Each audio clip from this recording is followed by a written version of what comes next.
তোমার অপরাধের প্রকাণ্ড ফেরিস্তি তৈরি হচ্ছে থানায়, কিন্তু আপাতত সত্যান্বেষী ব্যোমকেশ বক্সীকে খুন করার চেষ্টার অপরাধে তোমাকে পুলিশে সোপর্দ করলুম। দারোগাবু, আপনার কাছে দেশলাই আছে?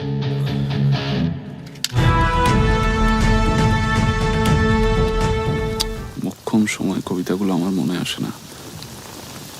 ও হ্যাঁ, আপনি ওই কবিতাটা শুনেছেন? ওই পথ বেঁধে দিল চলতি হাওয়ার গ্রন্থি। না না না, দাঁড়ান দাঁড়ান, হ্যাঁ, পথ বেঁধে দিল বন্ধনহীন গ্রন্থি। আমরা দুজন চলতি হওয়ার বন্ধু। হ্যাঁ, কিন্তু হঠাৎ শেষের কবিতা কেন?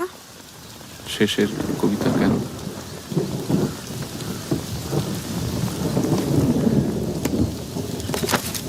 শুরু করবো বলে। আচ্ছা ব্যোমকেশ, তোমার চরিত্র কি সত্যি সত্যি খারাপ হয়ে যাচ্ছে? কেন? না মানে যার কাছ থেকে টাকা নিয়েছো তাকেই ঠ্যাঙাবার জন্য উৎসাহ দিয়ে এলে? আচ্ছা, তুষারঘা ঠ্যাঙানির ওপর দিয়ে যদি সত্যকামের ফাঁড়াটা কেটে যায় সেটা ভালো নয় কি? আর চরিত্রের কথা বলছো? হ্যাঁ। ওই দেখো চরিত্র।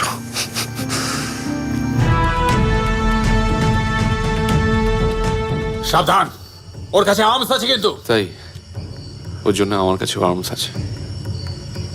রমানাথ, আমার নাম ব্যোমকেশ বক্সী। আমি একজন সামান্য সত্যান্বেষী। বিশ্বাস করো, আমি তোমার ক্ষতি করতে এখানে আসিনি, বরং আসন্ন বড় বিপদ থেকে তোমায় বাঁচাতে এসেছি।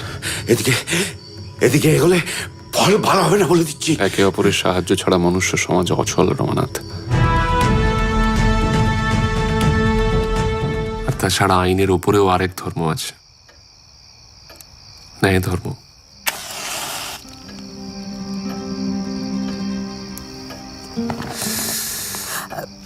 এইটা আচ্ছা, বেশ, ঠিক আছে, ভালো থাকবেন।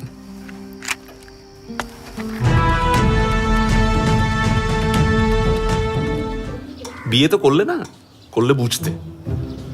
আরে আমি মিথ্যে কথা বলতে পারবো না, তা আবার বউ। এই বাজে কথা বলবে না, একদম বাজে কথা বলবে না।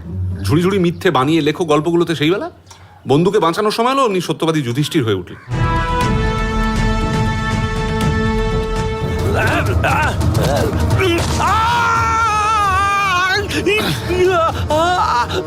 আপনার এই হাতে আর পিয়ানো বাজাবেন না প্রবল বাবু, মা সরস্বতী খুব রাগ করেন। বড় আবিষ্কারে সফল হতে গেলে চাই বড় মাপের পুঁজি। বৈজ্ঞানিক প্রতিভার অভাব নেই এ দেশে, আছে অর্থের অভাব। অর্থ চাই, পুঁজি চাই, ইনফ্রাস্ট্রাকচার চাই। চাই চাই চাই আর চাই, অসহ্য আস্ফালন। জগদীশ বোস ক্যালকাটা ইউনিভার্সিটির ভাঙা ল্যাবরেটরিতে বসে অদৃশ্য আলোক আবিষ্কার করে ফেললেন। সত্যেন বোস ঢাকায় বসে নতুন থিওরির জন্ম দিচ্ছেন, যার স্বীকৃতি আসছে আইনস্টাইনের কাছ থেকে। এদেরকে দেখো, এটা দাও ওটা দাও, শুধু চাই যত। এই যে আজ সারা পৃথিবী জুড়ে গোপনে গোপনে হিংসার কুটিল বীজ তৈরি হচ্ছে, এও একদিন মানুষ জাতটাকেই নিঃশেষে ধ্বংস করে ফেলবে। ব্রহ্মার ধ্যান উদ্ভূত দৈত্যের মতো সে স্রষ্টাকেও রেয়াত করবে না। তোমার তাই মনে হয় না অজিত?